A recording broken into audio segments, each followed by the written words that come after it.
Urban Northwesterners are blessed by our region's environmental treasures. We value the surrounding mountains and water which provide nearby outdoor recreation and spectacular natural beauty. We value the salmon which migrate through the middle of Seattle every year. And we value our mountain streams and lakes which provide us with a reliable supply of clear, clean drinking water. We have a heritage of maintaining these treasures and preserving them for future generations. Because of these values, the people of the Seattle metropolitan area have invested much time and money restoring and preserving the Cedar River Watershed.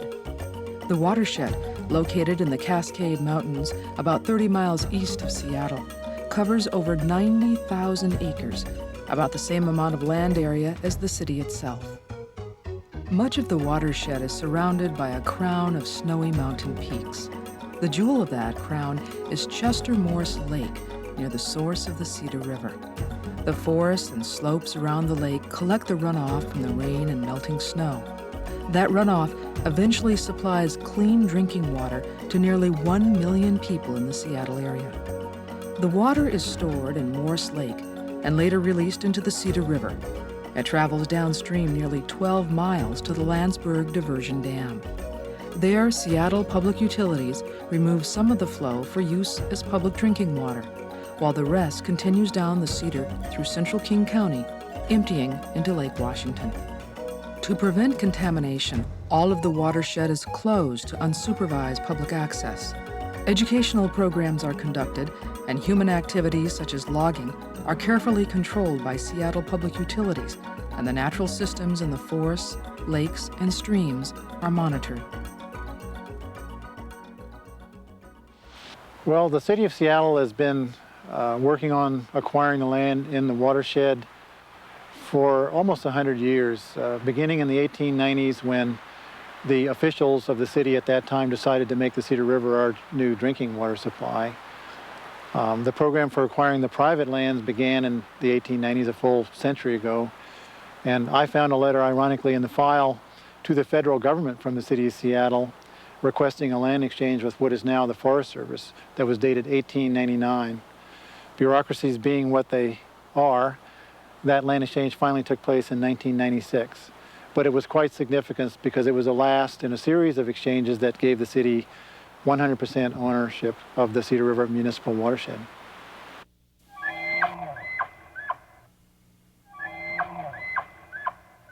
The Cedar River Watershed is more than just a resource for drinking water.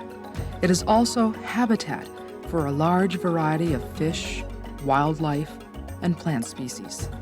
The watershed's 86,000 acres of forest provides homes for deer, elk, and large predators like cougar and black bear. Endangered and threatened species like the spotted owl use its 14,000 acres of old-growth forests. The streams, lakes, and wetlands provide habitat for fish and water birds. Using a set of environmental values adopted in the late 1980s, city workers manage the watershed to protect the natural systems and balance with the watershed's primary purpose, providing a source of clean drinking water. Much of the watershed has been logged over the past century, and some timber harvesting was continued over the last decade to provide money to acquire all the land within the watershed. Since the city's management of the watershed and the water supply can impact animal species considered endangered or threatened under federal law, a new management plan is being proposed. The Cedar River Watershed Habitat Conservation Plan, or HCP, will be based upon a preliminary agreement with state and federal agencies responsible for protecting fish, wildlife, and the environment. Simply put, this proposal is a blueprint to keep the city's water supplies safe and healthy while restoring the natural systems and protecting the animals living in the watershed and in the river downstream. In the Habitat Conservation Plan, the city would commit to spend more than $70 million over a 50-year period to pay for the required work to protect and restore critical habitat for fish and wildlife. The Habitat Conservation Plan would provide for establishment of an ecological reserve for over 60% of the watershed's 90,000 acres, including all the old-growth forest. The reserve will also maintain substantial buffers on all wetlands, streams, and lakes. This part of the plan commits $20 million for habitat restoration. To pay these costs, the plan calls for the continued harvest and sale of some of the second-growth timber outside the protected reserve. This harvest would use low-impact forestry methods endorsed by many environmentalists and scientists. We want to take care of the next 2 or 3 generations. And so we manage our forests sustainably. For one thing, they use very light equipment, so light that it doesn't impact the soil. They don't promote any fast growth by chemicals, fertilizers, that sort of thing.